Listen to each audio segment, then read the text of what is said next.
Good morning. I call this hearing to order. The Subcommittee on House Armed Services Readiness Subcommittee.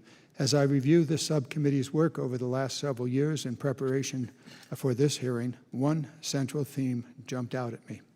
The military departments have struggled in every area to achieve the right balance between investments in new platforms and construction or procurement of those new platforms and sustainment of its existing inventory. While procurement of systems is within the jurisdiction of other House Armed Service subcommittees, once the aircraft, ships, ground vehicles, and every other thing has been purchased, the Readiness Subcommittee is responsible for overseeing the decades of maintenance and training so that the service members are ready for combat. The accounts which sustain and maintain these systems are chronically underfunded, and the infrastructure that facilitates that sustainment, our shipyards, our depots, our bases, are often crumbling or woefully out of date. This focus on readiness has taken new importance given world events. Russia's immoral invasion of Ukraine has illustrated to the world anew that military success is built on a foundation of sound sustainment and logistics in a contested environment. This failure to balance the appetite for new with the requirement to sustain what the department already has applies as much to barracks as it does to ships and tanks. We have been repeatedly told by witnesses at hearings that military personnel are the department's #1 asset. However, when there are hard choices to be made, the sustainment of barracks, dorms, and child development centers, the places where children must go when the men and women are called to duty, are often first on the chopping block. Unfortunately, we here in Congress, all the members of this committee and others, share some of the blame for this ongoing phenomena. To steal a quote from one of our witnesses today, General Martin, O&M funds do not have a zip code and therefore are not particularly relevant to what's home to all of us. As a result, the O&M funds are too often an attractive target to offset all manner of other priorities. In addition, it can be difficult to understand the true impact of the cuts in these accounts on service members and on readiness. I look forward today to this hearing from our witnesses on a number of topics, not only about updates on the many topics within the subcommittee's purview, but also on the real-world impacts of not fully funding operation and maintenance accounts. We have a lot to cover, so I will put my further thoughts and remarks aside and turn to Ranking Member Waltz of Florida for his remarks. Hey, thank you, Chairman Garamendi, and I too want to especially thank all of you. Thank our witnesses. I appreciate that this hearing's a little bit out of sequence. But I do appreciate your patience and willingness to be here. And obviously, and typically during this hearing, we would be poring over the budget to inform your work on this year's, to form our work on this year's NDAA. Obviously, as you know, we've completed that business last week, at least in the House. Nonetheless, I do believe that today's readiness update is important. It's vitally important. We need it to inform our continued oversight. And the wonderful thing about the NDAA is once we've completed our business, we're already starting on the next one. And it does provide an opportunity for you all to start informing that work. And particularly, I think we have so much experience right now in our vice chiefs, and we look forward to absorbing that.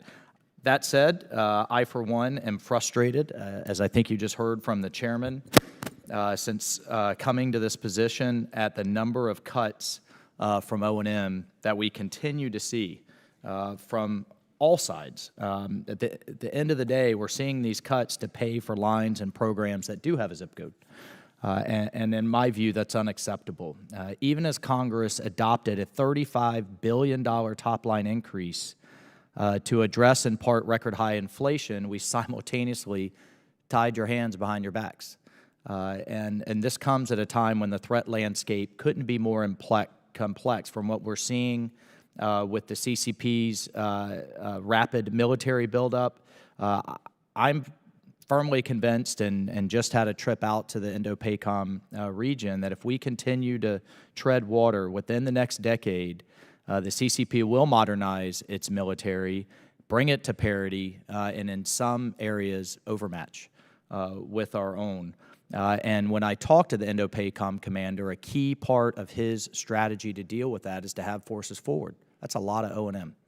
And so I look forward to talking to you about that issue. Obviously, as we're seeing in Russia and Ukraine, it's a reminder that we have to sustain high levels of readiness. And I know we'll have many conversations today and going forward about how to strike that balance between readiness and modernization. Back to the Indo-Pacific, I do look forward to hearing about the progress the Army and the Marine Corps is making on the littoral regiments and the multi-domain task forces in the region. Over the past 2 years, this committee has paid particularly close attention to contested logistics. Again, as we're seeing in Ukraine, logistics wins or loses wars. And I remain concerned that the department's own plans for watercraft and logistics support vessels in the Pacific, as well as bulk fuel laydowns, are lacking. Neither appear close to ready to support and sustain inter and intra-theater operations. Another focus of the subcommittee has been on the industrial base. We've heard it and will continue to focus on it. The depots are frankly ancient. The recapitalization plans will continue to require significant investment. On the Navy side, when I spoke with Admiral Lesher, he and I spoke several months ago, he said that readiness was a second priority only for the Navy, only behind the Columbia-class submarine.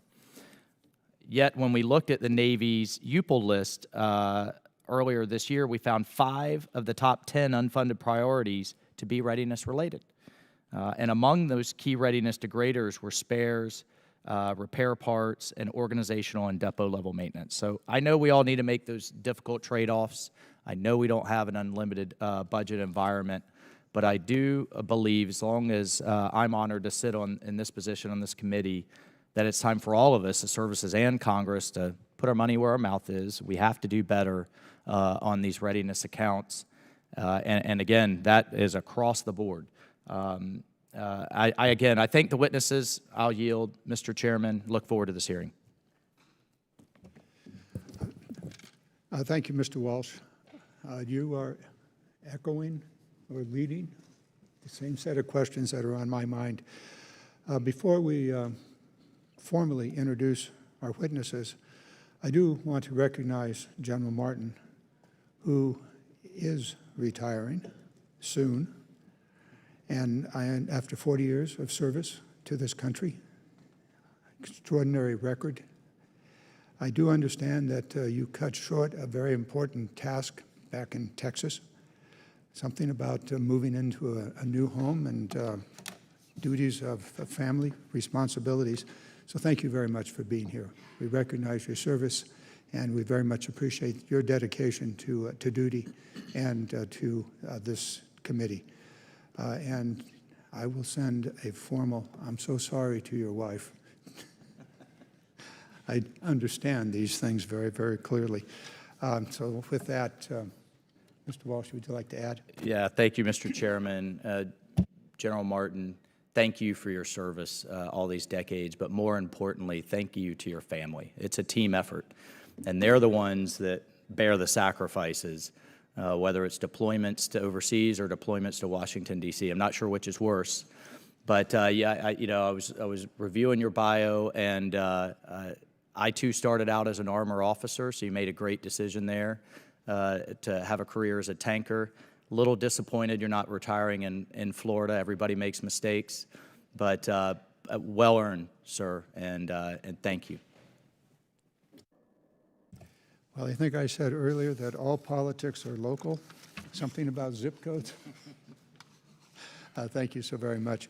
Our witnesses today are extraordinary members of the armed forces who have a lifetime, well, almost 40 years for all of you of service. Really appreciate all of that. General Martin, we've talked already about your 40 years. Vice Admiral Critters, also Deputy Chief of Naval Operations, Capabilities and Resources of the United States Navy. General Smith, Assistant Commandant of the Marine Corps. General David Alvin, Vice Chief of Staff for the United States Air Force, and Lieutenant General David Thompson, Vice Chief of Space Operations. Gentlemen, thank you so very much. I was running through your resumes and bios earlier yesterday and again this morning, and all of you entered service at about within 2 years of each other in the mid-'80s. We thank you for that. We thank you for the educational institutions that prepared you for this service to our nations. So with that, let's start with General Martin, if you would like to make your statement. Chairman and Ranking Member Waltz, thank you. And here's the good news. My wife's my #1 fan, and I can almost guarantee you she's listening to this if it's streaming right now. So those thanks and that apology will be well received, and thank you very much. But it's an honor to be here. Distinguished members of the subcommittee, thanks for this opportunity to discuss the readiness posture of the United States Army with you today. War in Ukraine rages on. The resolve of the Ukrainian people is humbling. They face threats that permeate all domains. It reminds me of the complexity of today's challenges, but also that nations, not just armies, go to war. There's much to be learned from our actions in Ukraine. First, the Army's ability to respond rapidly with military options to the Russia invasion of Ukraine is a full expression of our high state of readiness. This is a direct reflection of Congress's steadfast support. The success of the European Defense Initiative is undeniable. It enabled us to deploy over 12,000 additional soldiers to NATO's eastern flank within hours and days of Russia's invasion. We're also seeing the value of the United States Army building partner capacity through the State Partnership Program, foreign military sales, and years of training Ukrainian forces through the Joint Multinational Training Group, Ukraine. These successes are a model for what the United States Army can also provide for the Indo-Pacific, where land forces are still the center of gravity of the nation's militaries in that region. Not only is your Army ready to fight tonight to support allies and partners in that theater, but we're uniquely capable of building partner capacity there as well. The war in Ukraine confirms that the character of war is changing, but the nature of war has remained constant. Nations, not just armies, go to war, and we must acknowledge that winning is a result of ready forces, but also a ready society and a ready defense industry. Your Army recognizes the challenges on the horizon, particularly with accessions, retention, and realizing our modernization objectives. Thanks to your support, oversight, and direction, we've been working tirelessly to address these. Our people are critical to our readiness, but recruiting motivated, fit, and academically proficient men and women continues to be a challenge. Only 23% of military-age men and women in the United States are qualified to serve, and that does not even reflect propensity. We are pursuing every approach to recruit talent, including modifying our marketing strategy, providing bonuses, and considering soldier location preferences through our options programs. We're also working to address fitness and training needs within the recruiting pool. For instance, we've introduced a new program in basic training which acclimates recruits to a higher level of physical activity to reduce injuries while in basic training and beyond in their careers. The Army is also taking proactive measures to improve soldiers' working and living environments in order to prevent or reduce harmful behaviors. And we are working to improve the quality of life on our installations in order to retain soldiers, family members, and civilians. Finally, we're continuing to modernize our organic industrial base in order to ensure that we've effectively built the force of tomorrow. We're employing innovative new technologies like 3D printing to mitigate supply chain issues. We're also continuing along a 15-year phased approach facilitated by systems like Vulcan that can help us make informed investment decisions as we go along. At the same time, we're an all-volunteer force and a reflection of the society we serve. We are grateful for Congress' continued efforts to improve the whole of society mental and physical health, attract and retain talent, and improve the resiliency of our American defense industrial base. We are a ready and trained Army, but our readiness imperative to our mission is also fragile. Our Army must be both responsive to the threats today while still modernizing to be ready for the threats for tomorrow. We will continue to collaborate with academia, external agencies, sister services, and Congress to fulfill our mandate to be the most lethal ground force in the world. Thank you for your continued support, and I look forward to your questions. General Martin, thank you. Thank you for your service. Thank you for your testimony and the written testimony also. It covers many other subjects in greater detail. Vice Admiral Critters, if you would come forward with your testimony. Ranking Member Garamendi, Chairman Garamendi, Ranking Member Waltz, distinguished members of the subcommittee, thank you for the opportunity to testify on the readiness posture of your Navy. Today, the Department is delivering an adaptable, ready, and lethal Navy to the Joint Force at the front lines of strategic competition. Foundational to the combat credible power is strong execution and resourcing of the Navy's fourth-generation process. Readiness remains the critical enabler to naval superiority, and while we've made progress in reducing maintenance delays, delivering high-end training, and improving manning in our ships and squadrons, we still have work to do. Personnel readiness is core to naval power, and we owe our sailors, our civilians, and their families a work environment and a community and a support structure where they are rewarded for their talent and treated fairly and valued for their sacrifices. Our budget funds construction and repair of child development centers. It increases child care fee assistance. It adds significant funding to unaccompanied housing sustainment as well as increased housing capacity overseas. Ensuring that our sailors have access to adequate mental health care is a top priority as we focus on building sufficient health care capacity and better foster a culture where it's okay to ask for help. We are comprehensively implementing both medical and non-medical mental health assistance aimed at improving mental health care, optimizing performance, promoting signature behaviors, as well as suicide prevention. We are increasing both virtual mental health access and the number of active duty mental health care providers assigned to our operational and training commands, and this is allowing more flexibility in connecting our sailors with providers. As the national demand for mental health care workers increases, we are pursuing innovative ways to recruit and retain the expertise needed to support the fleet. Shifting from personnel readiness to fleet readiness, we remain focused on ship and submarine and aviation maintenance improvements. We have reduced delays in our public and private shipyards, and we continue to improve using analytically driven insights. Additionally, we have prioritized investments in the shipyard infrastructure optimization program to bring our aging public yards back to needed standards necessary for the future fleet of our Navy. Aviation readiness remains strong. We are maintaining 80% or better mission-capable rates for our tactical aircraft, and we're showing improving trends in our other type model series. Expansion of the Fallon Range Training Complex is a top legislative priority. It's a critical enabler to support the Joint Force and improve combat readiness by allowing us to train how we will fight. Future readiness remains a focus as we balance requirements for recapitalization and modernization across the Navy portfolio. This is required to deliver the most capable Navy now and in the future within the allotted top line, and hard choices are required, and we look forward to working with Congress to ensure that the Navy is properly resourced. Finally, the United States requires a lethal, capable, and ready Navy to defend the homeland and provide an enduring maritime advantage. I look forward to working with the committee to ensure that the Navy is delivering the readiness required to answer the nation's call. Thank you. Admiral, thank you very much. We now turn to the Marine Corps. General Smith.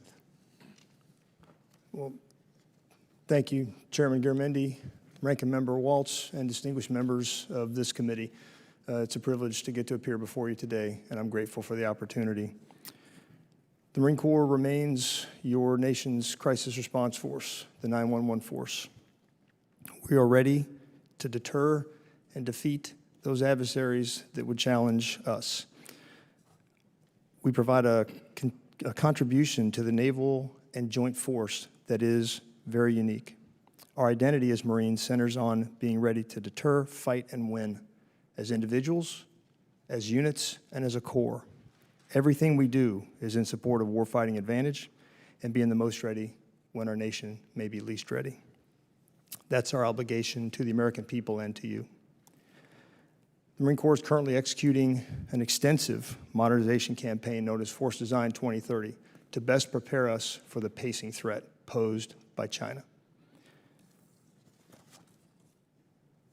That Force Design 2030 ensures that the Marines who are operating forward, campaigning, can respond to crises, contribute to integrated deterrence, and conduct the day-to-day campaigns that are required with our allies and partners to deter and, if necessary, defeat an adversary. It makes us more ready today and will make us even more ready tomorrow. Change is very difficult. It's difficult culturally, fiscally, but it has to happen and happen now because the pace of our adversary is accelerating. We prioritize L-class shipping and the light amphibious warship, which are both vital to our ability to provide the combatant commander what is required to execute warfighting tasks. We prioritize our talent management, our people. How do we retain? We talk about recruiting, but how do we retain our way out of a difficult recruiting environment? And we also prioritize our training and education modernization so that those Marines have the best tools available to make them the most ready.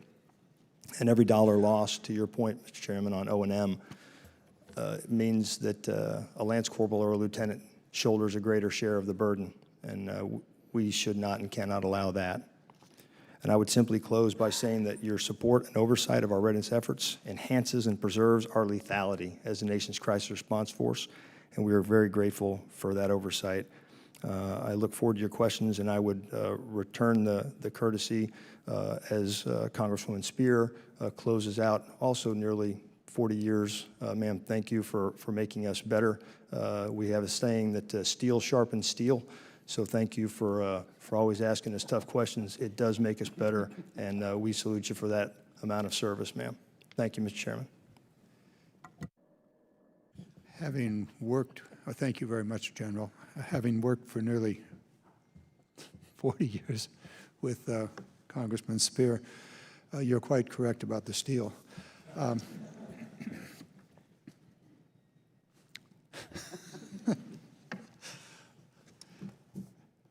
We're going to go, let me get back on track here. Let's turn to the Air Force. General Alvin. Thank you, Mr. Chairman. It's always a blessing and a curse to follow Eric Schmidt because I would like to share the same sentiments, but I can't say it any better than Eric did. So, ma'am, thank you so much for what you do for all of us and have done for these many years. Chairman Garamendi and Ranking Member Waltz and distinguished committee members, on behalf of our Air Force Secretary and Chief of Staff, thank you for the opportunity to join you today to discuss the critically important topic of readiness. Let me begin by expressing our appreciation for this body's continued partnership and support in delivering the resources necessary for the Air Force to pursue transformational change. The pace of China's accelerating modernization, coupled with Russia's acts of naked aggression, are palpable reminders that the threats to our national security are very real and perhaps closer than we'd previously believed. Against the backdrop of this strategic environment, your Air Force is committed to delivering air power anytime, anywhere. It's our promise to the nation, to our joint force, our allies and partners. However, the only way to make good on that promise is to ensure our readiness today is adequately balanced with our readiness tomorrow. Readiness starts with our airmen, both in and out of uniform, who constitute our greatest strength and our competitive advantage. We must continue to attract and retain the best that America has to offer if we are to successfully take on the challenges ahead. To that end, the proposed budget increases funding by $27 million to expand our outreach to underrepresented groups, untapped geographic regions, and academic sources. Additionally, we're committing significant resources to maintaining and improving dormitories, child development centers, and housing. We're also making progress on our aircrew deficit, which remains a challenge. Continuing the positive trend from last year, we reduced our pilot shortage by 250 airmen, yet we still have over 1,600 pilot vacancies. To resolve this issue, we are using a combination of new training programs to generate the same or better quality pilots in less time. At the same time, we're leveraging numerous monetary and non-monetary initiatives to retain their valued experience. We're also modernizing our operational test and training infrastructure, which consists of both physical and synthetic environments to enable quality, threat-relevant training. We're upgrading our ranges to accommodate advanced fifth-generation platforms and capabilities. At the same time, we're investing in synthetic training tools that allow us to maintain readiness using robust, dependable, and cost-effective methods of virtually replicating high-end combat scenarios. To address our weapons system sustainment challenges, we are constantly pursuing improvements in reliability and maintainability through investment in emerging capabilities such as Condition-Based Maintenance Plus, advanced manufacturing, and robotics, amongst others. While the proposed budget increases weapons system sustainment funding by $1 billion, this will likely only maintain our current level of resourcing of 85% of the requirement due to sustainment challenges of older aircraft as well as inflation. To ensure our Air Force is building and sustaining readiness against the pacing challenge and communicating that to the Joint Force, we are implementing Air Force's Force Generation, or AFOR-GEN model. This model produces a predictable, repeatable cycle against which we can measure and build more comprehensive readiness, thus producing a force optimized to address the priorities in the National Defense Strategy. However, significant challenges remain. The increasing aggregate age of our platforms and systems is critically challenging our ability to provide adequate readiness today while transforming our Air Force to meet the increasingly complex and consequential threats ahead. The high cost to sustain and operate these systems, along with their decreased relevance, is making your Air Force less effective in accomplishing what the nation expects us to do. Additionally, we require stable funding and appropriations to effectively use the taxpayer dollars throughout the year to best build and sustain readiness. We have tough choices ahead, and we will continue to evaluate those choices in a manner that balances the readiness requirements of today with a mandate to provide a capable, relevant, and ready future Air Force. We know that all of this must be done within available resources, and we look forward to working with Congress as we chart this way ahead. Thank you, and I look forward to your questions.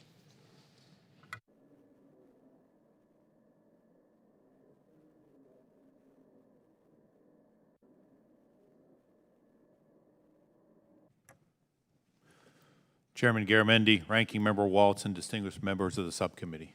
On behalf of the Secretary of the Air Force and Chief of Space Operations, thank you for the opportunity to testify today.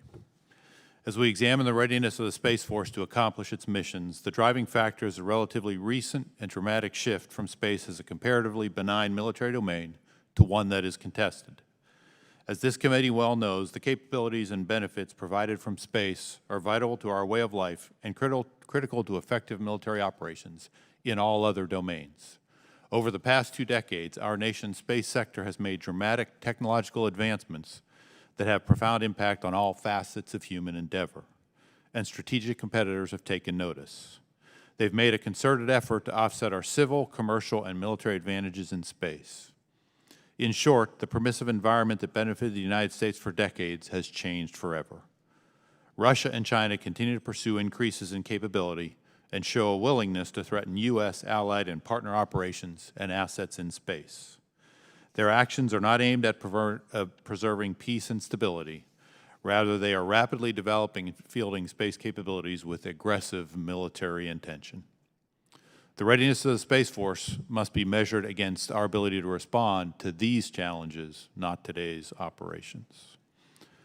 As it relates to the requirements of routine day-to-day operations, Space Force units are more than ready and able to accomplish their assigned missions.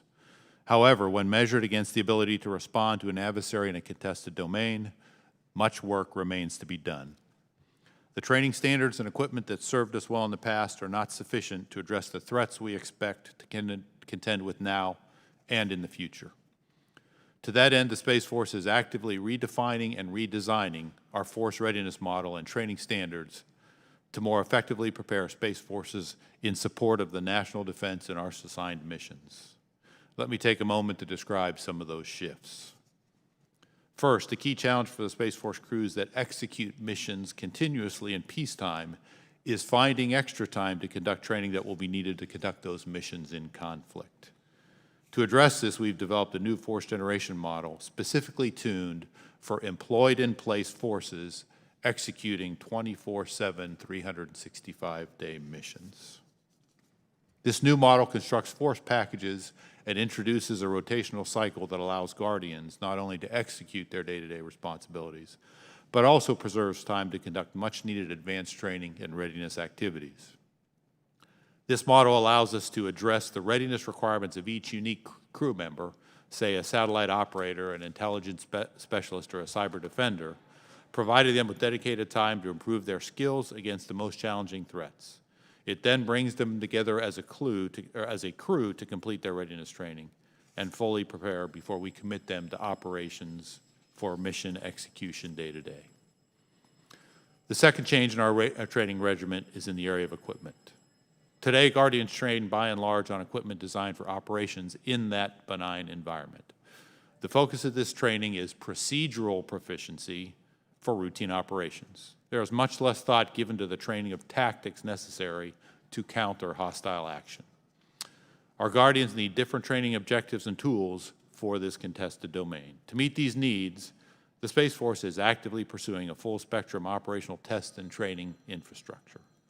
This infrastructure will be a system of systems designed to provide live and virtual training opportunities. It will include high-fidelity digital models and simulators to allow us to validate tactics, test system limitations, and create a synthetic training environment against the thinking adversary. The development and fielding of this infrastructure is one of the highest priorities of the Space Force. Without it, Guardians would not be able to have defendable systems, proven tactics, or the ability to practice their craft against an opposition force. The operational test and training infrastructure will be a force multiplier, allowing Guardians to maintain and improve our strategic advantage in space. Last but certainly not least, readiness in contested domain requires the Space Force to modernize our force structure. We must counter and defeat a thinking adversary who becomes more capable and dangerous every day. We must transition away from legacy systems to new force designs that complicate the adversary's decision calculus and likelihood of success. First and foremost, to deter conflict in space, but ultimately to win should an adversary choose to attack. The present fiscal year 2023 budget makes investments in exactly those areas. In conclusion, the Space Force will continue to prioritize readiness in all of its facets to effectively deter adversaries and, if necessary, prevail in conflict. Thank you for your steadfast support and partnership, and I look forward to discussing this further in today's hearing. General Thompson, let me start with an apology. I was looking at my notes rather than the 4 stars on your shoulder. So we'll start with that. Thank you. Just noting the Space Force being new, I'm not sure we know how to measure the readiness in your operations. And we'll want to watch that in the months and years ahead so that we're, as you figure out how to define readiness, we'll want to watch that along the way. I'm going to start with my series of questions. I'm going to hold myself to 5 minutes, and we'll go from that.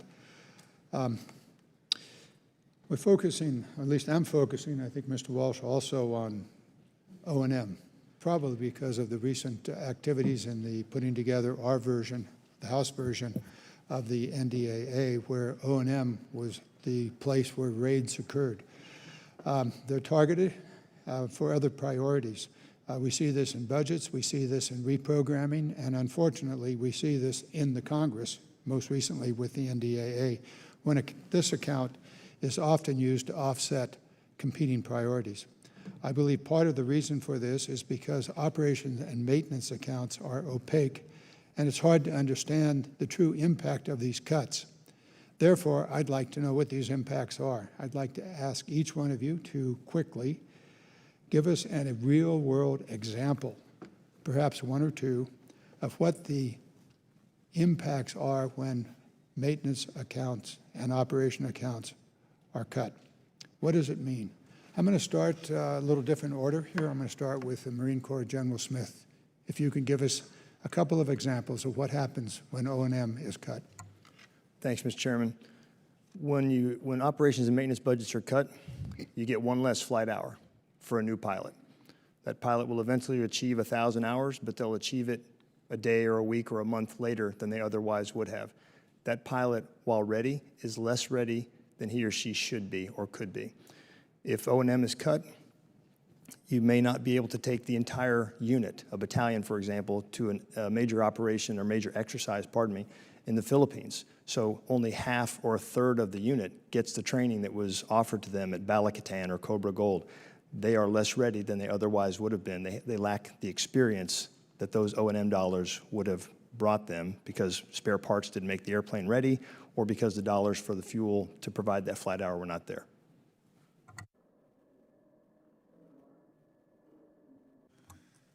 Chairman, two things, two examples. Number one, we talk about facility restoration dollars on the installations.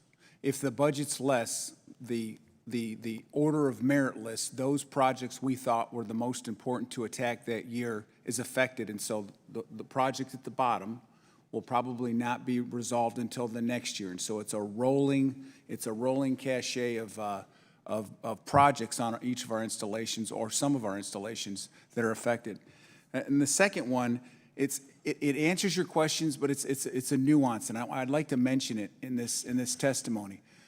But when we execute an emergent requirement, something that's not in the Global Force Management and Allocation Plan, and something that's not planned, when we execute that, typically somehow we get compensated for it eventually, but not immediately. And so what happens is that impacts our ability to execute our programmed readiness activities because we've got to use the resources we have to cash roll that until we do get compensated. And so that's something that is very complicated as we execute during the course of the year. And as you well know, we don't have OCO anymore, and so it's pure base dollars for O&M. Hope that answers your question. Yeah, I think there was something that occurred this year in Europe that wasn't planned. A good example. Let's go to the Navy. What does it mean when O&M is cut? Yes, sir. I agree with the previous comments and appreciate the question. I think when we look at our big readiness accounts like ship maintenance, the flying hour program, ship operations, that's one of the reasons why we established the OPN pilot, frankly, in our ship maintenance accounts for private sector surface ships. When those things are cut, there are fewer availabilities that we'll be able to afford in the year, and that has a cascading impact. Same thing that was previously mentioned on our shore side, where we fund our sustainment and restoration and modernization of our bases. If we don't have sufficient funds, that tends to bow wave and creates a problem for us. So very similar to what was previously stated. Thank you. Air Force. Mr. Chairman, I think I'd like to build upon what my Marine Corps colleague talked about. He talked about, with respect to aviation, the personnel readiness issue. I would like to couple that with actually the platform readiness is impacted as well. So, for example, as the O&M budgets are smaller, that means perhaps we aren't able to grow our maintainers as fast, or the ability to do the on-site maintenance and get ahead isn't there as well. So what that means is with these aging aircraft, you spend more time in the depot. You have longer depot times. And when something kicks off, I'll think about our mobility platforms, C-17, C-5. When something like the Operation Allied Refuge with the Afghanistan issue pops up, we have to have those aircraft ready at all times. And so that backlog starts to build up, and you can't buy that time back with a fixed amount of depot infrastructure and an increasing requirement for depot maintenance because some of that deferred maintenance has had to go into the depot. Your actual platform's degradation and readiness starts to wane, similar to where General Smith was talking about the air crew as well. Thank you. Space Force. Mr. Chairman, two quick examples. The first is advanced training activities for our Guardians. Certainly the needed proficiency training continues every single day, but those larger scale, more advanced training opportunities, we have to reduce the number, we have to reduce the level of sophistication, so not as much of our force gets that advanced training and to the sophistication we need them to have in order to face threats. And then the second is a growing backlog of maintenance sustainment activities, both on the ground-based command and control systems for our satellites, but also the sensors and radars and other things that we have on the ground. That maintenance backlog grows, and the chances that we're going to have increased downtime and things grows as well. A couple of thoughts, my thoughts on this. First of all, in all of you, when you submit your budgets, you submit the proposals, they do not call for 100% readiness across the line. You come in at 75% or 85%, some percentage. And so what you are submitting to us is insufficient in your own view to maintain readiness. And then it winds up with us. And we're sinners as much as you are on this matter. We'll take your 85% and we will whack it and dice it. And the result is it may be 80% of what you claim you need.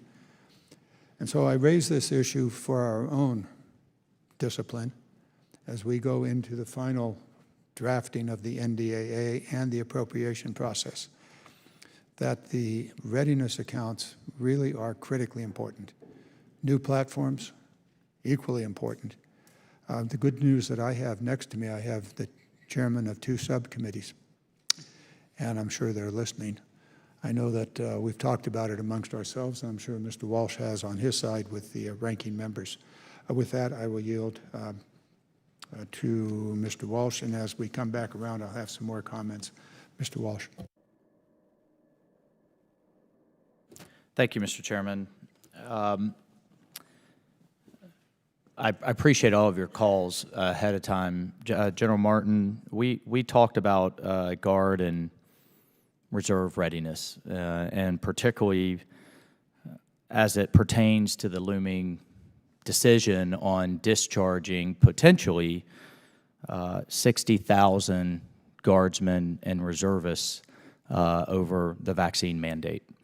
And I fully understand, as a 26-year veteran myself, good order and discipline, and an order's an order. You order the platoon to charge the machine gun on the top of the hill, they got to follow it. But I also think it's incumbent on us as leaders to constantly evaluate the costs and the risks of our orders. And maybe charging that hill is going to be too costly to that unit. So I think my concern here is that the nature of and the effectiveness of the vaccine has evolved. It started with absolutely it stops the spread, and of course we can't have sailors getting into a submarine or airmen getting into a missile pod or getting in the back of a Bradley infecting each other. But I think it's pretty clear now that it doesn't stop the spread.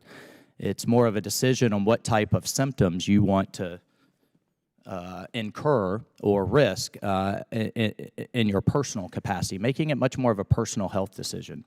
Here nor there, my understanding is the decision sits with the Secretary. We're talking about states potentially losing up to 20 to 30% of their Guardsmen and women, replacing them in a very difficult recruiting environment, much less getting them trained to the capability they once were.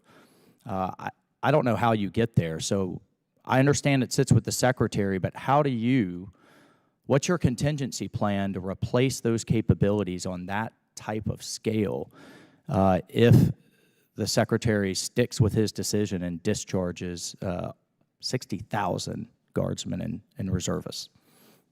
What's the backup plan? Congressman, thank you. She has not made a decision yet, as you well know. We talked about that yesterday. And so she's got to take a lot of things to take into consideration as we move towards that decision. But each and every day, we're making progress in terms of more soldiers choosing to vaccinate or their exemptions are approved. And so we're making progress on those numbers. And I think we need to see what happens over time. What's going to be the impact when the new Novavax, if I'm getting the name correct, vaccination comes into play, and how many people are going to change their mind as a result of that being available as an option, which we believe that'll be. And so We will have to manage our force, but we're talking about the future, and we haven't made that decision yet. She has not made those decisions yet. No, I understand, General. I'm just asking you about, you must have contingencies in place. If we suddenly discharge, essentially 6 divisions worth of guardsmen and reservists, how then do we backfill that capability, and how long would it take you? I'd like to take that for the record, Congressman. Okay.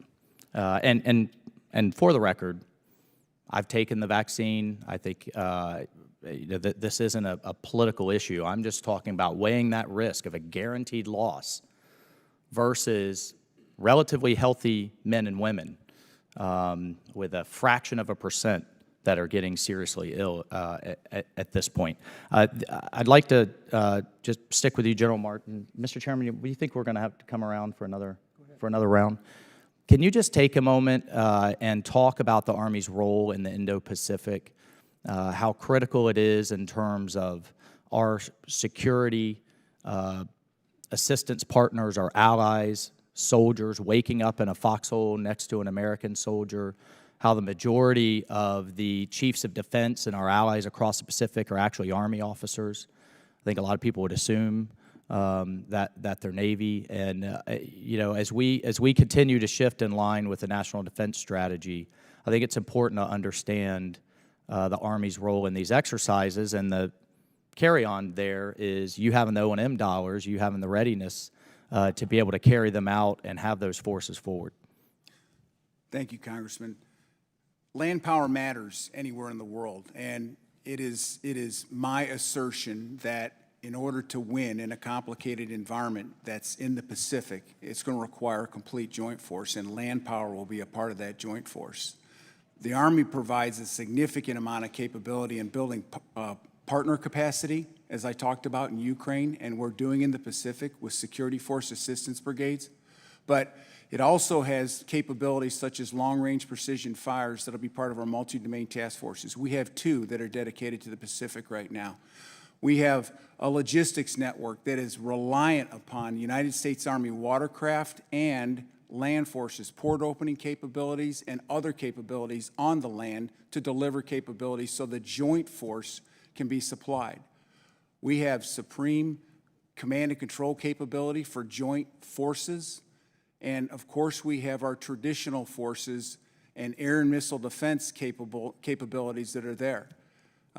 One thing that we typically, we tend to, when we look at the map of the Pacific, we see a lot of blue and not a lot of green. But 16 of those 33 countries have CHODs who are land force raised commanders. Most of the militaries in those countries in that region are land forces, and if we build upon those partner capacities with the capabilities we have, we believe that we can have even a more credible deterrent and, if necessary, respond to crisis capability in the Pacific. No, thank you, General. And just in closing, at least for this round, I think for both the Marine Corps and the Army's force design forward, those inter-theater and intra-theater lift capabilities are, from what I've seen and been briefed, wholly insufficient at this point to fully be able to execute the O plan. So I look forward to follow-on conversations. I know that's something that Sea Power, both the chairman and ranking member have taken a hard look at, and I know we have in this committee as well, and look forward to working with you to fill those gaps. Thank you, Mr. Chairman. Mr. Walsh, thank you very much. I'm going to give the order the questions here. Courtney, Wilson, Spear, Scott, McLean. So if you're in there, Mr. Courtney, you're coming up, then Mr. Wilson, Ms. Spear, Scott, and McLean. Joe. Great. Thank you, Mr. Chairman, and thank you again to all the witnesses for being here post-markup. Of course, this process is still not over. We kind of do NDAA like that video Schoolhouse Rock shows, that we actually have a real conference committee, so your testimony is very valuable. Admiral Kreitz, on page 3 of your written testimony, you described significant progress on the pace of surface ship maintenance repairs, which is terrific. However, there was no mention on the state of attack submarine maintenance, which, as you know, this subcommittee has been focused on for a decade. Based on the recently released quarterly submarine maintenance report, there are still significant numbers of attack submarines with over 3 months of maintenance delays, with some vessels still experiencing years of delays, including, of course, the USS Boise, which is kind of the poster child of just how serious this problem is. It's been years. Given the urgent priority for more subs in regions like the Indo-Pacific, I think we all agree this has to change. I want to focus, however, on an issue which I believe is slowing down submarine maintenance as we speak, and that's the Navy's refusal to provide, quote, unusually hazardous risk indemnification for work in the private yards on attack submarines, specifically on the vertical launch system. The Navy's refusal is a change in 40 years of contract policy, which myself and others have been warning is going to create a barrier for work to be performed by private contractors. This barrier is now playing out in real time with repairs of the USS Hartford at Electric Boat in Groton, Connecticut. The Navy has not met its June 1st deadline to have a third party on site at the yard to do the VLS work. That's not surprising, since the market for comprehensive UHR insurance coverage is basically non-existent. And because of that reality, I want to emphasize this is not a USS Hartford unique one-off case.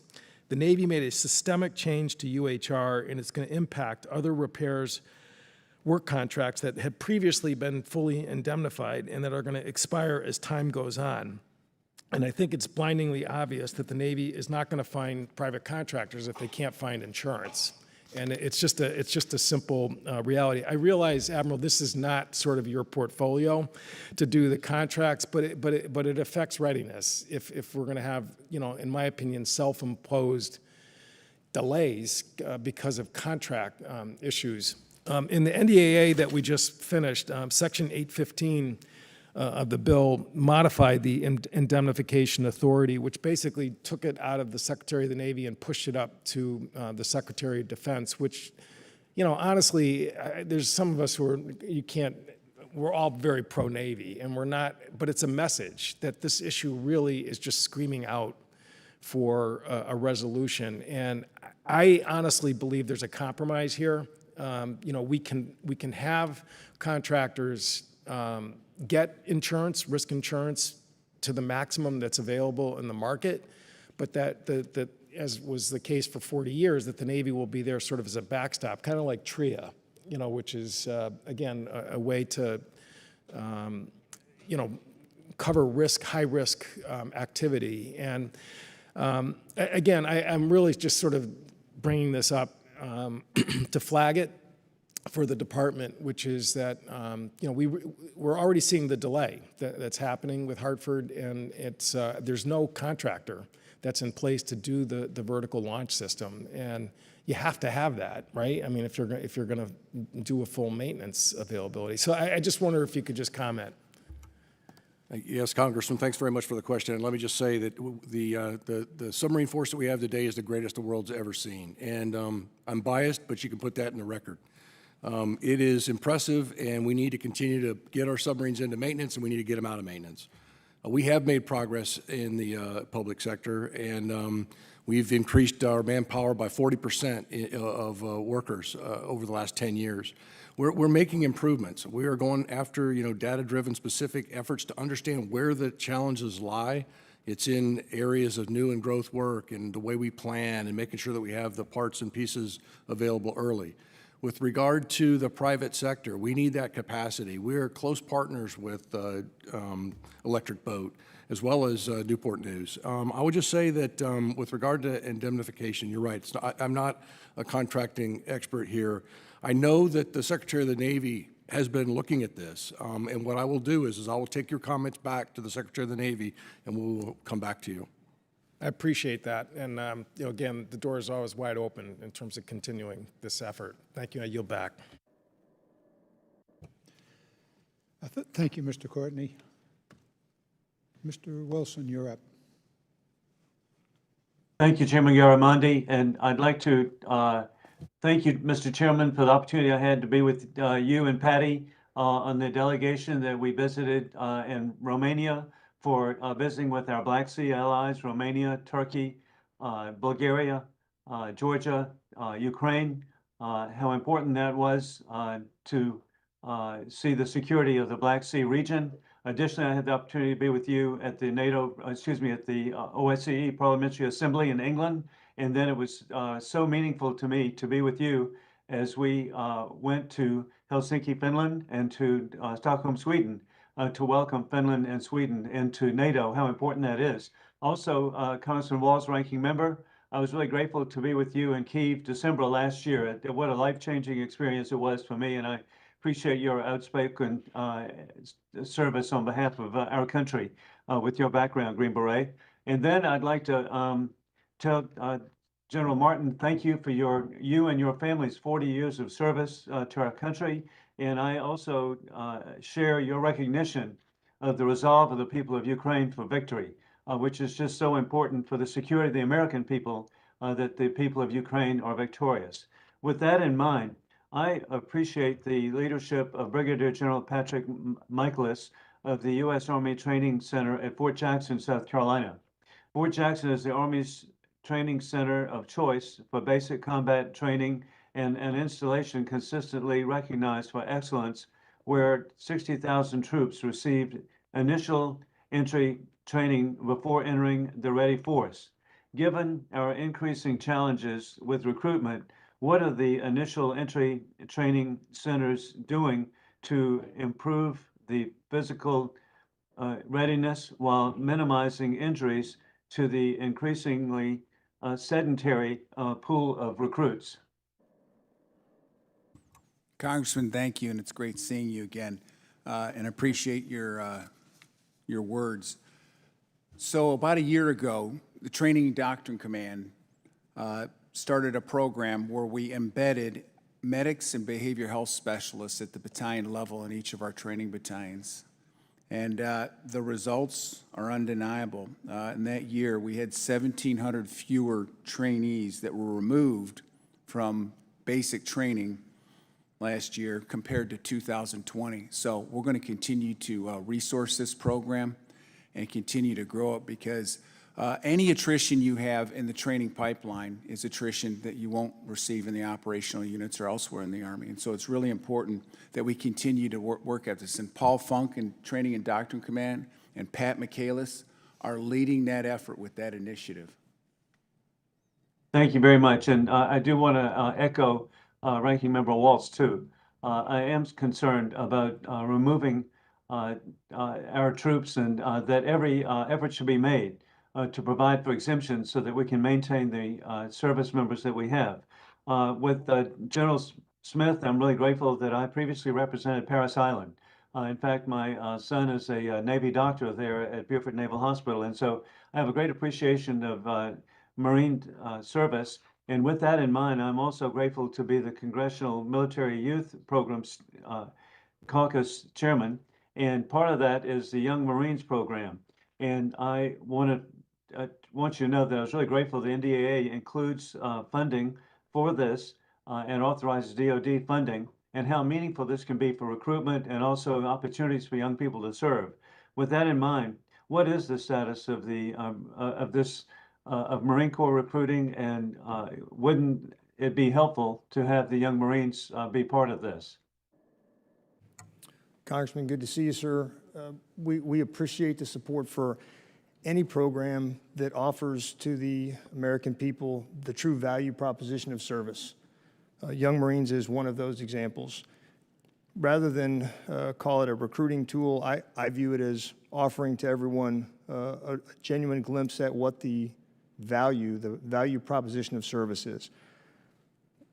Our recruiting challenges this year across the board are in fact difficult, which is why we're so focused on retention rather than recruiting. But we will be we will make or come very close to making our recruiting mission in 22. It will come to a degree at the expense of the pool that we have ready for 23. Anytime you have less time in the delayed entry program, you will have a higher attrition rate at recruit training, which is unacceptable. So again, I think the focus for us is retention and then ensuring that the American people see the value proposition of service in the United States Marine Corps and the United States military writ large. And thank you all for your service. I yield back. Thank you very much, Mr. Wilson. We now turn to Ms. Spear. Thank you, Mr. Chairman, and thank you all for your service. And I don't want to disappoint you, so I have a series of questions to ask. Let's start with you, General Martin. We just got word on the Military Personnel Subcommittee that you're going to have an end strength shortfall that is pretty dramatic, that you're now shifting from an end strength of 473 to somewhere between 445,000 and 452. So a reduction of between 21,000 and 28,000. That's alarming. Tell us how you're going to address it. Congresswoman, thank you for your question. First, I'd like to say that it's 445 to 452, but we're going to mission ourselves for 455 if we can achieve it. And the question is whether or not we can achieve it, because right now what we're experiencing, the why of what we think is going on right now is we've got unprecedented challenges with both a post-COVID-19 environment and labor market, but also competition, private competition with private companies that have changed their incentives over time. You've seen that with the various incentives that companies have provided.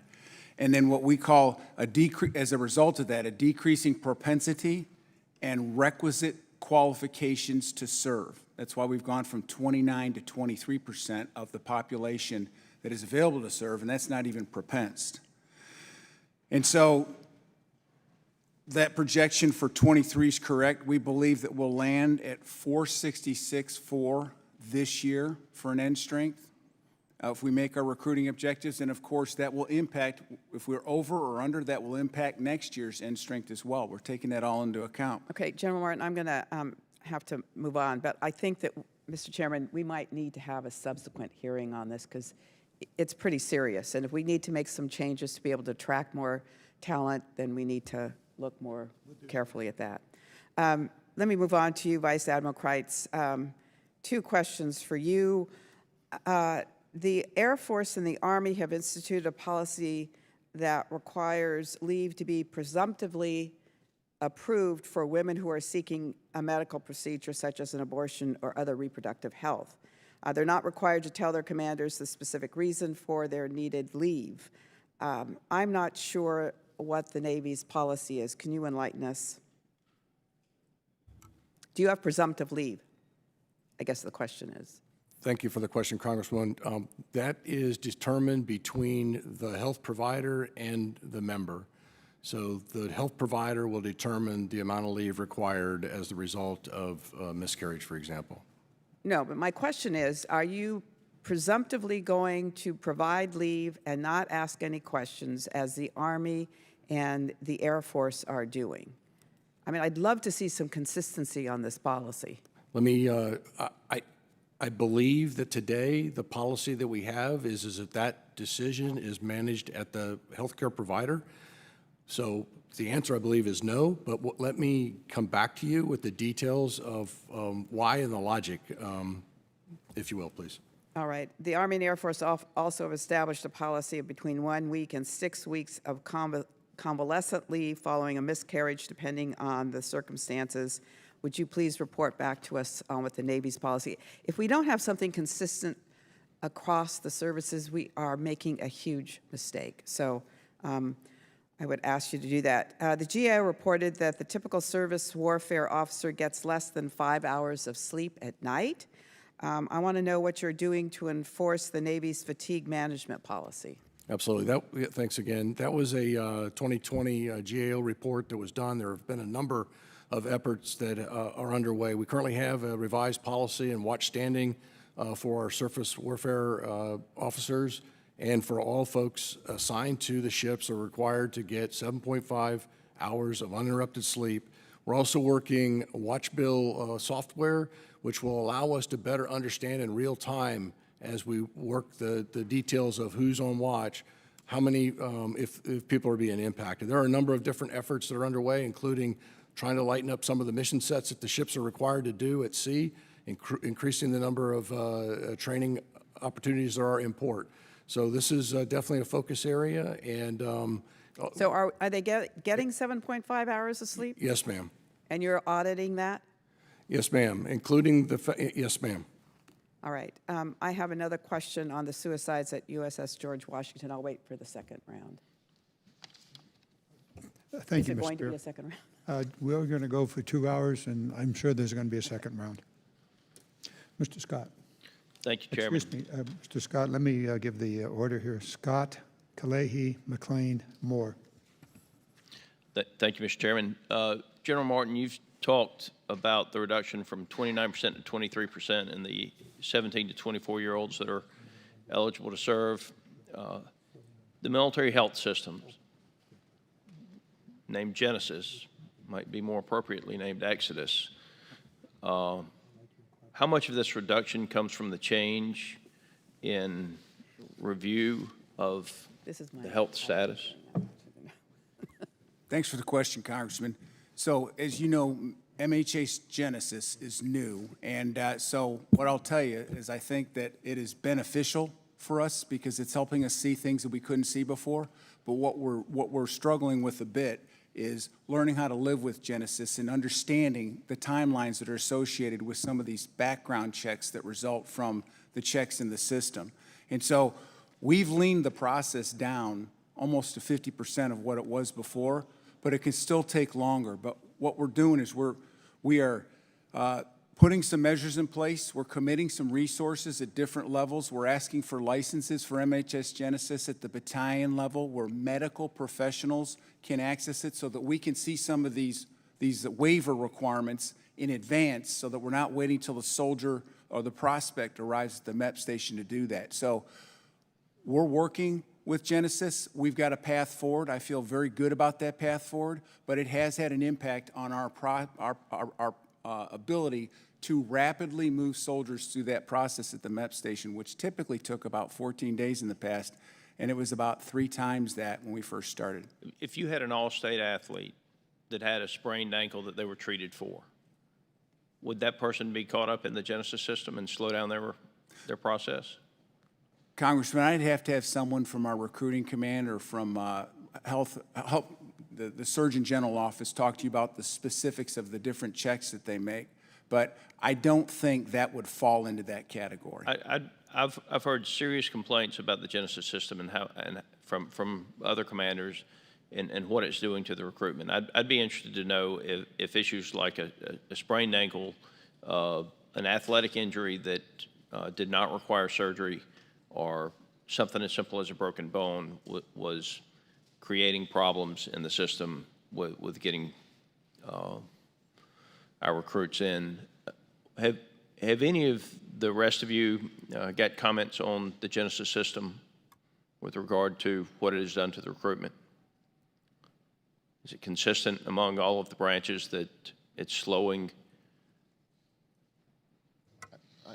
Congressman, I'll just chime in. I would just reiterate what General Martin said, is that I believe this is a transitory issue, in that as we understand the value proposition that this provides with the information made available against the processes which we have been using, which may not have had all the exact same data and information coming in, so the recruiter is asked to go back and re-engage, and so that additional time is actually exacerbating the problem of keeping the potential recruit interested. However, I do believe, just like Paul said, I do believe that on the other side of this will allow more rapid access and allow us to be able to match our policies and our procedures with what this capability provides as far as insights into. So I think on the other end, we will be better off. I want to go back to what Congressman Waltz said at the start about the vaccines. I had COVID. I was hospitalized with it. I was on oxygen for 14 days. And the day I was eligible for vaccines, I got vaccinated. And I haven't had it since. And so whether it's the vaccines or the fact that I had such a bad case, either way, I haven't had to deal with COVID since then. I'm particularly concerned about the way people who had exemptions to vaccines prior to COVID have been treated since the COVID vaccine. There's a small number in our service that had religious exemptions to vaccines that had always been honored until the COVID vaccine mandate in the military came out. The soldiers didn't change their position. It was the military that changed their position in that particular case with those soldiers. And I want to just be very clear that I think that if a soldier had an exemption to vaccines prior to COVID being the COVID vaccine mandate, that exemption should be honored. And it is the DOD that has taken the political position, not the soldier, when they change that. With that, I'll yield the remainder of my time. Thank you, Mr. Scott. A little change in the order here. Mr. Kalehi, Ms. McLean, Ms. Strickland, and Mr. Moore. So, Mr. Kalehi, you're up. Mahalo, Chairman Garamendi, Ranking Member Waltz, for holding this important hearing and for inviting the service chiefs to discuss the current state of military readiness in our nation. My question, I'd like to jump to Red Hill on the island of Oahu, and it's for Admiral Kreitz. Sir, I understand that Secretary Austin has directed a joint task force called Joint Task Force Red Hill that will be stood up on the island of Oahu and led by a senior flag officer that will report to the SecDef through Admiral Agolino, the Indo-PACOM commander. Are you able to provide us with any update on the status of this joint task force and its formation? Thank you, Congressman, for the question. I don't have the latest information. I will get it, and I will get it to you. I know this has been discussed. I think I'll just leave it at that, and I'll get you what we have as soon as I can, sir. Okay, no problem. Second question, this incident at Red Hill that led to a major catastrophe on the island of Oahu that affected over 98,000 military service members that depend and live on the Navy's water system started on the 20th of November. It was a result of a broken AFFF fire suppression line that we now know the Navy installed and contractors installed, violating the Department of Defense's fire code when they installed PVC piping in what should have been a steel pipe through a new fire suppression system in the Red Hill lower adit that was installed a few years ago. The collected wastewater and fuel as a result of a previous event at Red Hill, which happened on May 5th of last year, transported and held a fuel water mixture in this line. We've continuously asked the question, and I wanted to ask it again if you had any information to confirm that the release from the broken AFFF line contained only a mixture of fuel and water, petroleum product, but did not contain any type of fire retardant such as PFAS. Again, thank you for the question. I don't know the answer to that. I'll have to come back to you. I will just tell you that, the health and safety of our people, the families, and our community neighbors is, extremely important to us. We know that we've lost trust here, and we want to be transparent and work with the state as well as the Office of Secretary of Defense to get this corrected. I don't have the information that you're asking for, but I will get it for you. I'll just add, and I really appreciate that, this has been extremely difficult process, getting accurate information out here in Hawaii to start to restore that trust with the island community. For months, I had asked for video footage that could have existed either from the tunnel system or from an individual cell phone that the Navy for months stated did not exist. And then all of a sudden, about 2 weeks ago, video footage from the actual leak itself on November 20th was released in a local media source here. And so, having transparent information, especially with this PFAS question, is really important because the Navy is now saying that less than 5,000 gallons of fuel actually leaked into the Red Hill well but it affected so many people so quickly. It's hard to understand how that little amount of fuel affected so many military service members and their families. And so ensuring that PFAS, which is a very, very dangerous chemical, obviously known to cause cancer, was not in that pipe and did not enter the Red Hill well and ultimately was not consumed by our military service members and their families, is really, really important for those families to know that. So I would appreciate if we're able to definitively come to an answer that there was no PFAS in that fire suppression system line. Congressman, I'll get you the information regarding the video. My understanding is that the fact that a video existed was part of the initial report that was provided, or the initial investigation that was provided to the state as well as to this committee back in the March timeframe. It's not clear to me if our, why our briefer misspoke or what occurred there, but I will, I'll make sure that we get the information on PFAS to you. Thank you. And I'll yield back my time, Mr. Chairman. Thank you. Thank you, Mr. Kalehi. Before we move to Ms. McLean, a couple of things. The contamination issues are widespread. Each of the services and multiple bases are contaminated, water supplies and the like. It's an ongoing issue. It's not the principal subject matter of today's hearing. But all of you gentlemen know that we're going to go back through this over and over and over again until, I guess, we're gone. It'll be a long while after we're gone that the pollution will be gone. So be prepared. We're coming back at it. Ms. McLean. Thank you, Mr. Chairman, and thank you, gentlemen, for being here today. An essential responsibility of the subcommittee is to ensure that appropriate resources are authorized to meet mission readiness requirements.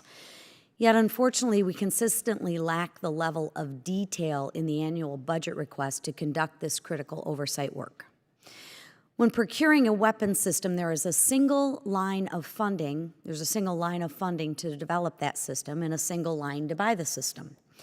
But to operate and sustain that same system, there are multiple funding lines, sometimes 14 or more, each of which is executed by a different entity and each of which is buried in a larger pot of money so that it is difficult for Congress to have visibility into the amounts or the outcomes. I think it's our job to make sure that we're getting value for our money.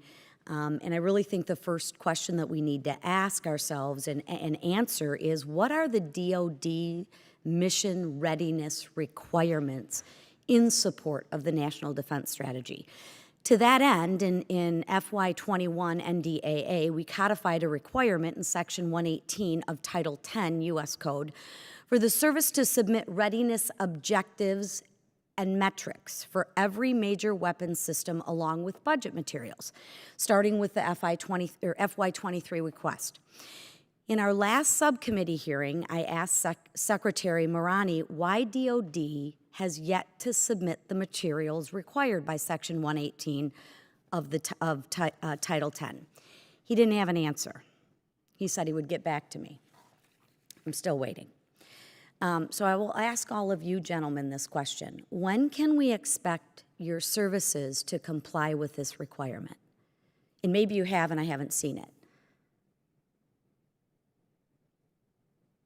You want to go down the line, Congressman? Sure. So for the Army, I'll have to take that for the record. I don't have the answer to that question, but we'll get you an answer. Thank you. I would just say for the Navy, again, thanks for the question. I think it's important for us to understand and what the outcomes are of the readiness investments that we're making. I think we have that information. I believe, our budget justification material provides most of that, but I'll go back and as General Martin stated, I don't have the specifics, and we'll go back and work with OSD on the policy as well as the Navy to get you a correct answer. Over. Ma'am, I'll also come back to you, but I will say I want to make sure that we're in compliance with Section 118. I'm familiar with it as far as objective initial and then full operating capabilities, objective options, and then full capability options for requirements for a specific system. We always have a threshold and then an objective. Threshold is acceptable, always moving toward an objective. Cost analysis for each of those, and that's part of our JROC process. You must show. So do you have it? We have, what I know, ma'am, is per system, we can tell you what that system is supposed to do, what it should cost. What I can't confirm for you is that it's been placed into one bin or one binder in compliance with Section 118. That I will come back to you, but the data is there. And again, I think it's, and I'll apologize, I'll continue before I make my last comment. No, I think the same as General Smith. We have subcomponents of parts of requirements for aircraft availability, mission capable rates, et cetera.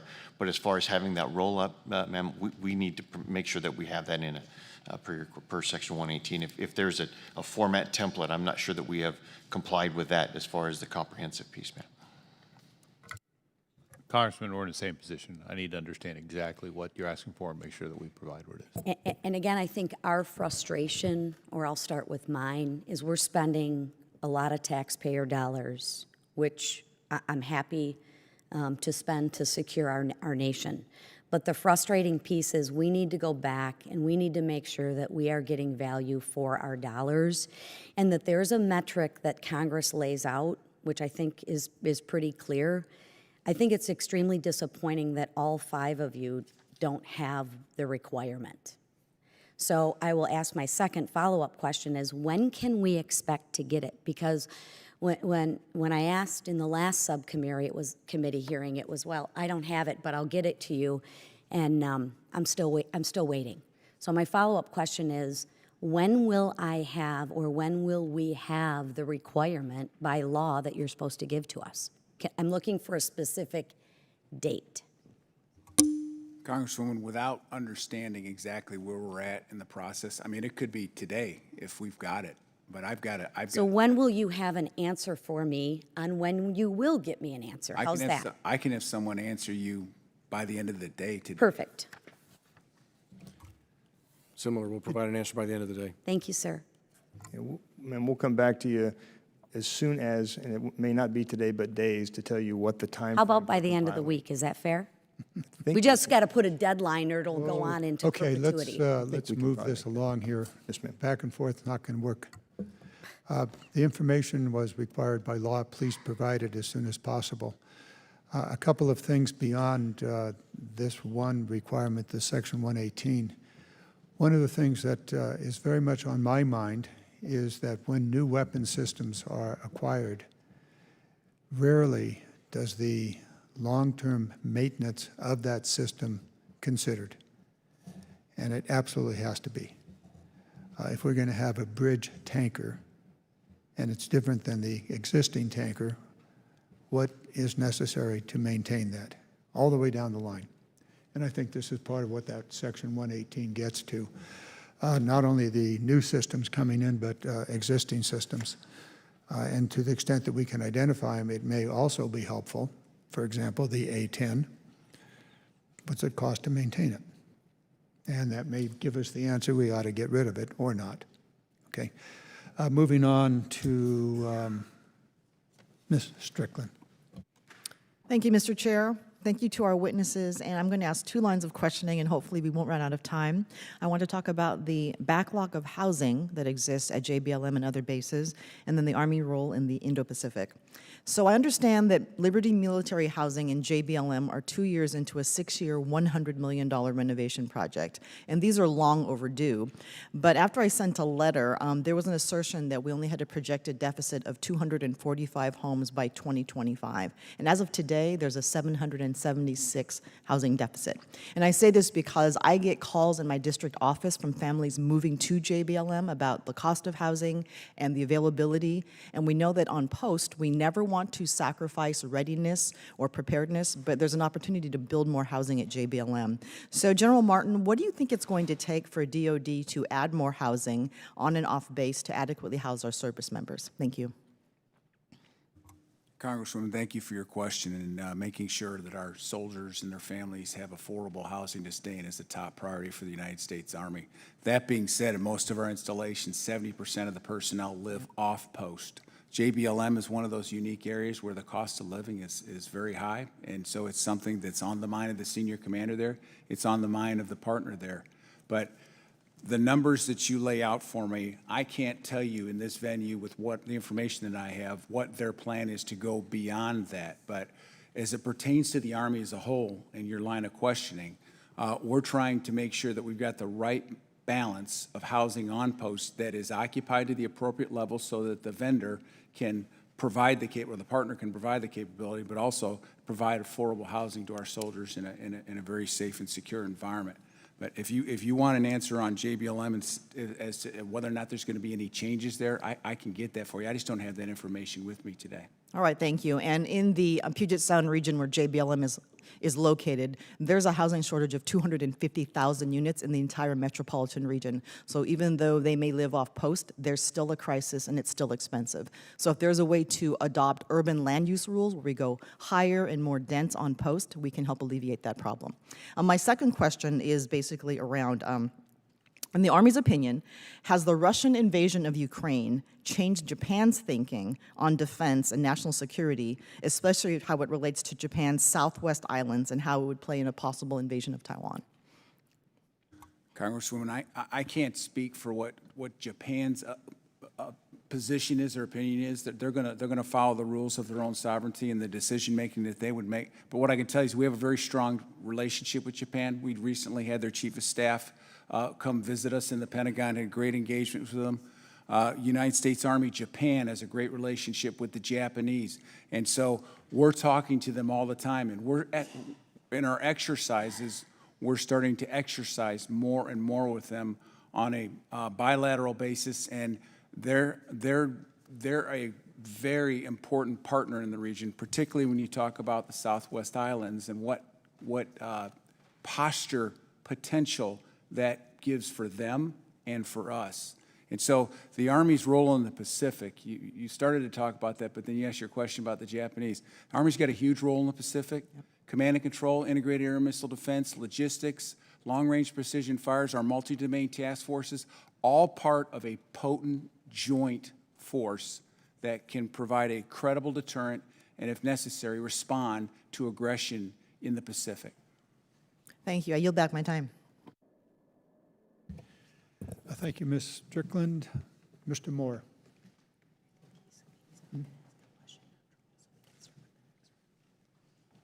Mr. Moore, I believe you may not be asking a question. 1, 2, 3. Sorry, Mr. Moore. We now start a second round of questions. There's so many things to get into here. I'm going to take it in a slightly different way. Each of the readiness issues that all of you address within your own service are critically important. And each of those readiness issues are part of a larger multi-domain program. And I'm going to take my questions in that direction. Start here with, I guess, where the first piece of information comes from, and that might be a satellite. Are you prepared in a multi-domain, that is, with each of the other 4 services, to be ready to provide them with the information they need to prepare for a conflict, that is, to be ready, and if necessary, provide them with the information they need to be able to conduct their operations in a coordinated fashion? General Thompson. Yes, Chairman, since the creation of the Space Force, we've taken several actions to do specifically that. The first one I'll talk to occurred about a year ago when the Vice Chairman, who is also the Chairman of the Joint Requirements Oversight Council, appointed the Space Force as the integrator for Joint Space Requirements. And so in that process, I am now accountable to the service chiefs here and to the Vice Chairman to, first of all, collect and validate and present to the JROC all of their requirements for space-related information, communications, positioning, navigation, and timing, data relay. And so that's the first thing that we've been appointed to do, and we are working through right now the initial phases of what's tactical ISR, what are their requirements. That's the first thing we did. The second thing that we did is institute a force design process through our Space Warfighting Analysis Center that also includes all of the services and combatant commands to talk about the specific designs that will fulfill the requirements and their needs from space. And we have already done 2 of those force design studies, and we have 3 others in work. And then the last thing is, of course, ensuring those designs are resilient and defendable and able to stand up against attack. So those are 3 things that we have done and continue to do immediately to address the challenge. Just go down the line. General Alvin. And Mr. Chairman, obviously, it's good to start with the Space Force because, as we know, there will be an increased reliance on space to do just about anything we need to do.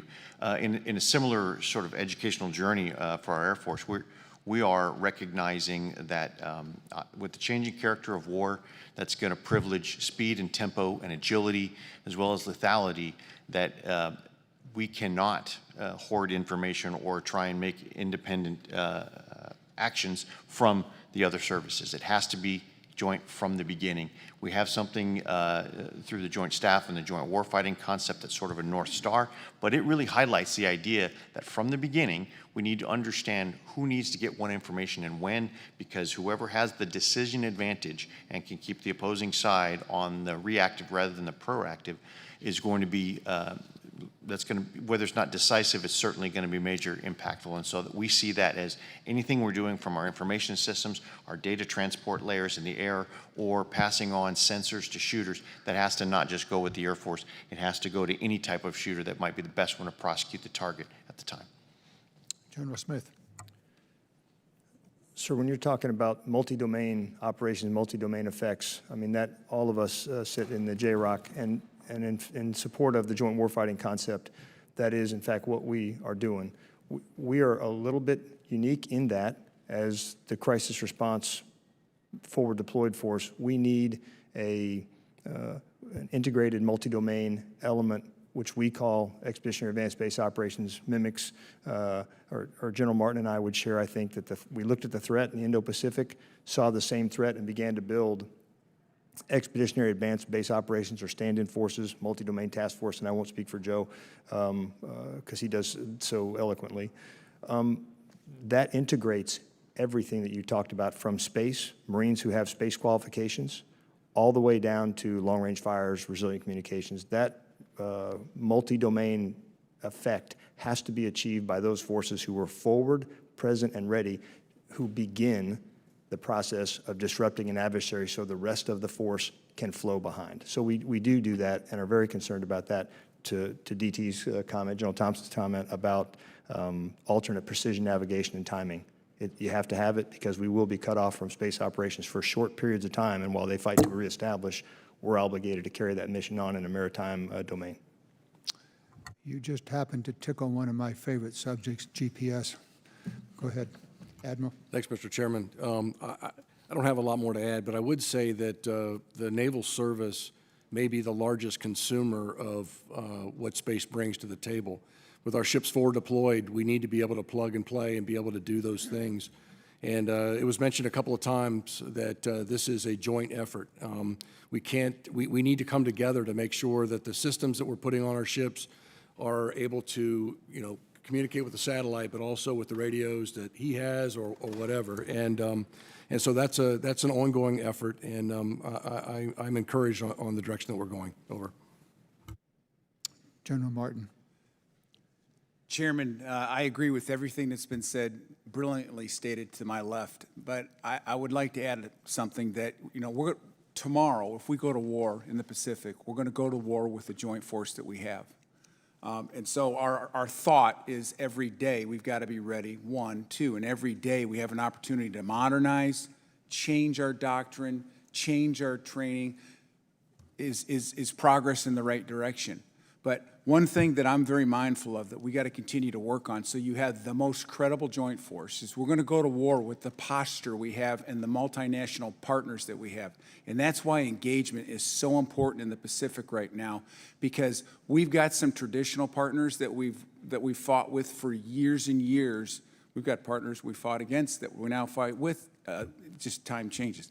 But we need to continue to develop relationships there, because I believe there's a lot of benefit associated with that. And so that's why these engagements, the Security Force Assistance Brigades and what they do, and then the bilateral training that leads to multilateral training. And 5 years ago, I wouldn't tell you that Indonesia would ask us to help them build a combat training center and also help them set up a multilateral training exercise. That's going on as we speak. That's the potential of building these relationships and increasing our opportunities for posture.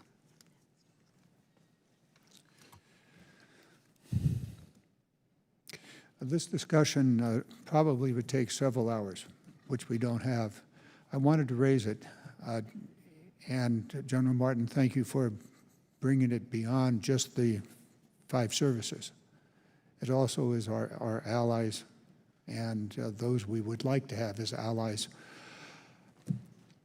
It's going to require, I want to come back with a series of briefings. Formal hearings are hard to schedule, but I want to alert the members of my subcommittee and other committees that we'll be carrying on a series of briefings on a range of subjects. When we talk about readiness, we're talking about basically every piece of this puzzle except the acquisition of new equipment, which must have a readiness component before it's ever acquired. A change here, I noticed Mr. Johnson has arrived. Mr. Walsh, it is your turn. We'll pass it to Mr. Johnson then. Thank you, Mr. Chairman. Ranking Member, apologize for being late. I was stuck on the floor. I would rather be here because readiness is so important. General Martin, thanks for your time speaking with me yesterday in advance of this hearing. I expressed our concern. I think it's not a concern just that I have, but a number of my colleagues about the recruiting crisis and the challenge that places to readiness to fight and win wars. So the Army's only met, as we understand it, 40% of its recruiting goal for this fiscal year. And yesterday, as we discussed, I think just 23% of young Americans are eligible to serve without a waiver right now. So, of course, barring the over 40% of men between the ages of 18 and 24 who remain unvaccinated against COVID, it makes that percentage even lower. So at least 75,000 soldiers, by our count, currently face discharge for refusing to take the COVID vaccine. The question is, can the Army afford to discharge these soldiers in light of all those recruiting difficulties? Or how are we going to grapple with this? Congressman, first I failed Congressman Waltz when I did not give him a number when he told me 64. You said 75. I can tell you it's less than 20,000. That's still a significant number, and that's why I'm looking forward to improvements. And that number for the National Guard is a little over 11,000, Congressman. But Sure, yeah. General, I think it's important to be clear here. So what's the total? Guard is 11 and reserve is 20? no, Oh, total. total force. Okay. Total force Is less than approximately 20 at this point. Yes, Thank sir. you. Well, that's a different number than we've been told, so that might be part of the problem. Well, that's why I did, after our phone call, I said, I've got to double check some numbers here because that was a big number that you had put up. Sure. Well, if the Army fails to meet its recruiting goal, COVID vaccine or not, will it make cuts to force structure, and how would those cuts affect our readiness overall?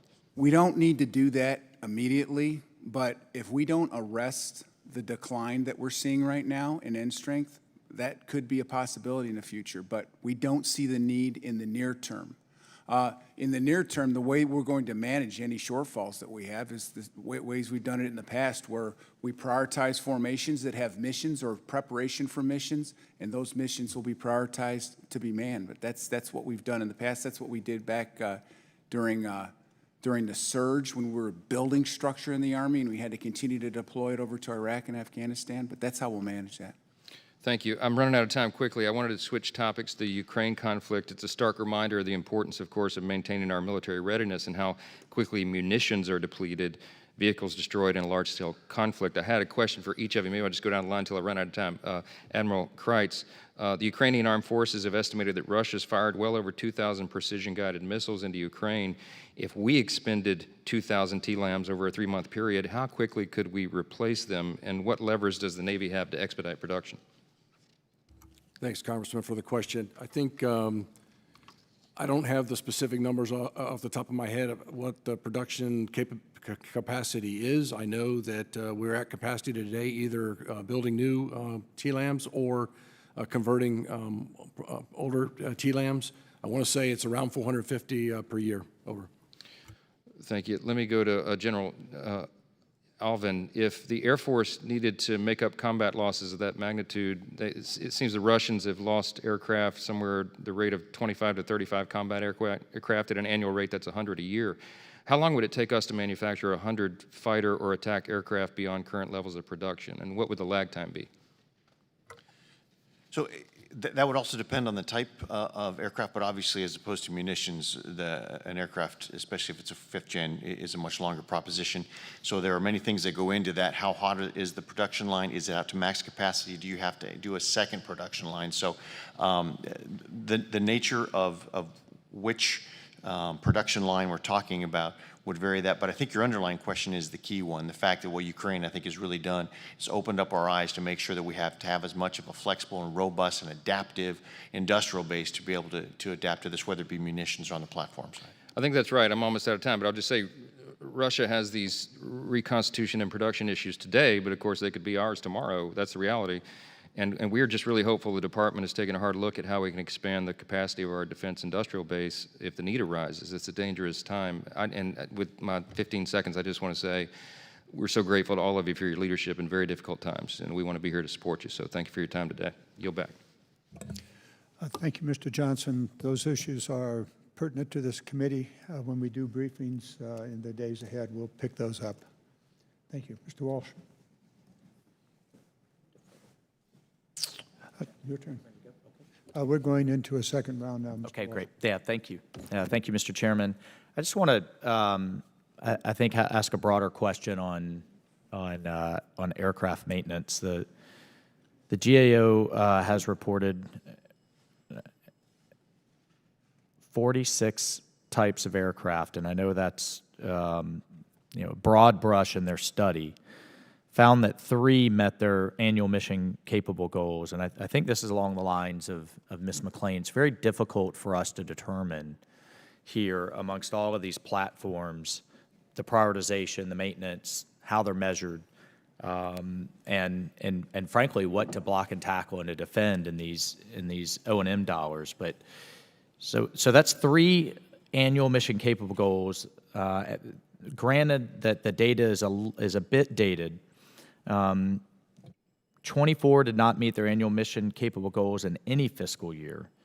I think this most broadly affects the Air Force, where we're seeing 130%, by the data I have, 130% increase in your maintenance and your sustainment goals. And I know this gets at the heart of divest to invest, particularly as your fleet's averaging 30 years old, and you've been stagnating now. I think despite a number of initiatives and money we have reinvestment. That divest to invest isn't a new concept. You've been doing that over some time, yet we're stagnating at around 70%. So I'll start with you, General Alvin.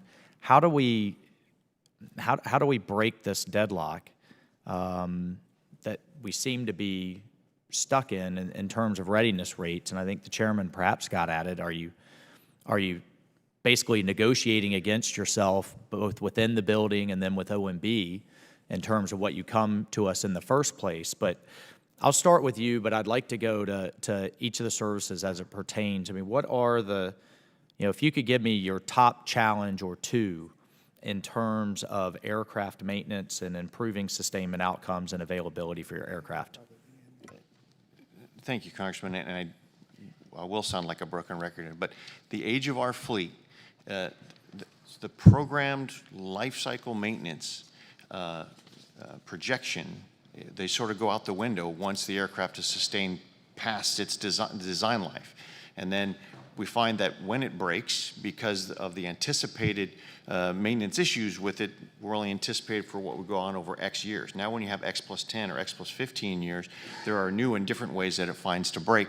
And those breaks, also, they require more time to be in depot maintenance. And because it's in depot maintenance, you can only have so many go through. So when you have fewer available to make it through, it gets clogged in the depot maintenance pipeline. So part of that has to do, and that is the major one, is every year we try to be able to retire those legacy systems, and every year that we don't, we just don't park them. We try again to maintain them, and it costs more to maintain them. And so all of those things just continue a spiral. And so it actually just gets worse every year, even if we were to put the same or slightly increasing dollars into it. The second is some of the new systems that we have contract logistic support to go with it. And so as you bring on the new systems, there's new money that has to go to that, even to the new systems as well. But the number one, it is that age of the fleet, because it just takes longer to get them through. The number two would probably be the new onboarding of the new systems. And number three is that our maintenance workforce is still, a bulk of it is still under 6 years. So we're trying to get experienced workforce onto those airplanes. And as we have to maintain more, we can't put our experienced workforce onto the new aircraft. And so they're just still, that experienced workforce is trying to retain, keep them flying even though they're less relevant.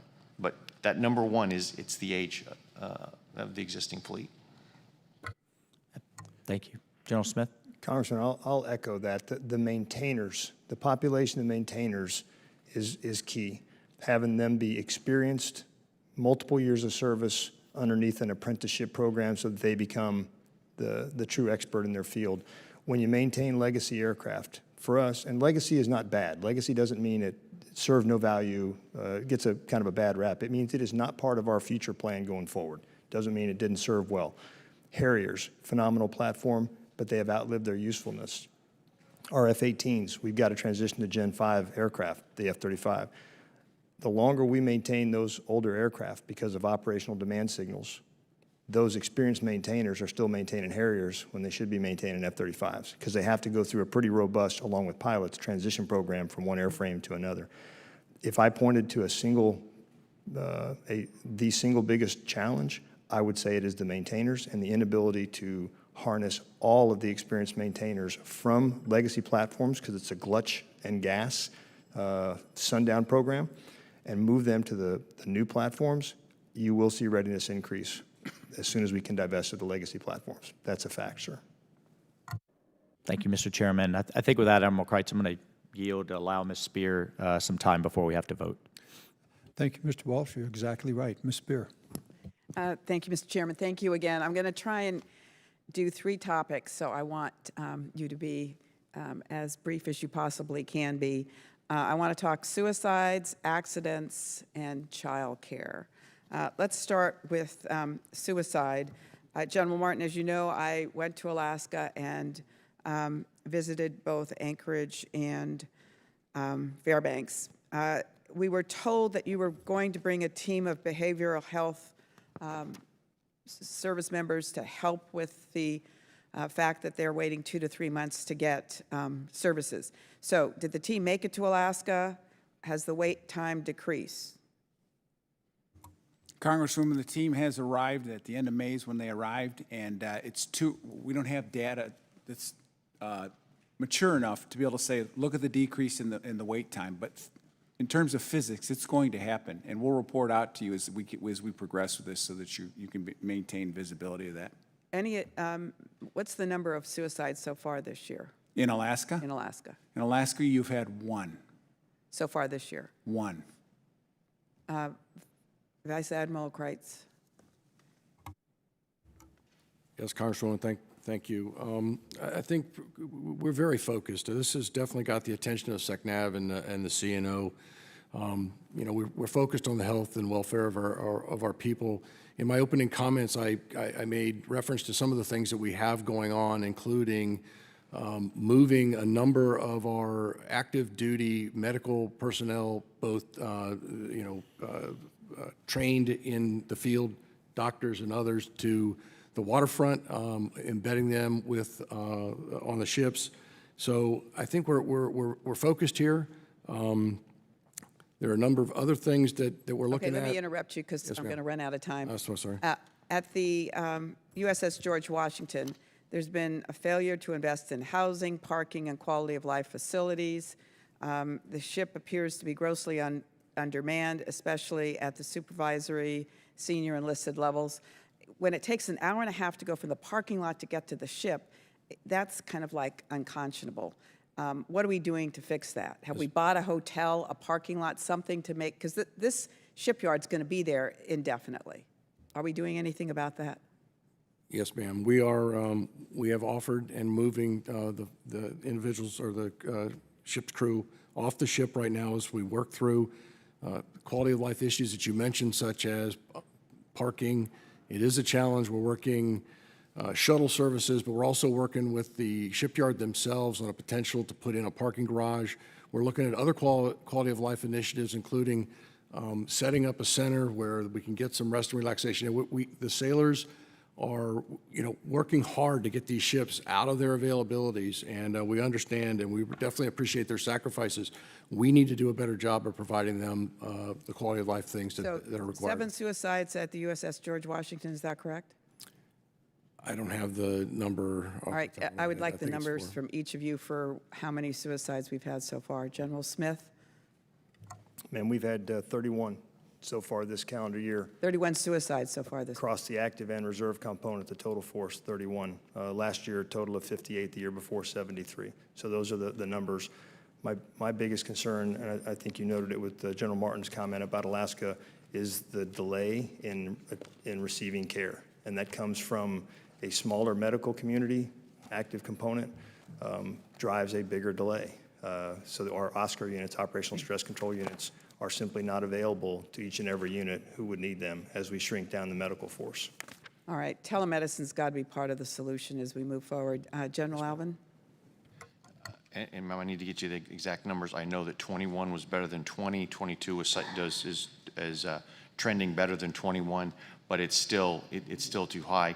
Our strategy is following the White House strategy with sort of building connections and detecting risk. We're working harder on informing family members, making sure the family members can see and identify the risks, as well as continuing the separation of the individual at risk from the devices by which him or her might do death by suicide. So those are some of the projects we're moving forward on, but I owe you the exact numbers. Thank you. General Thompson?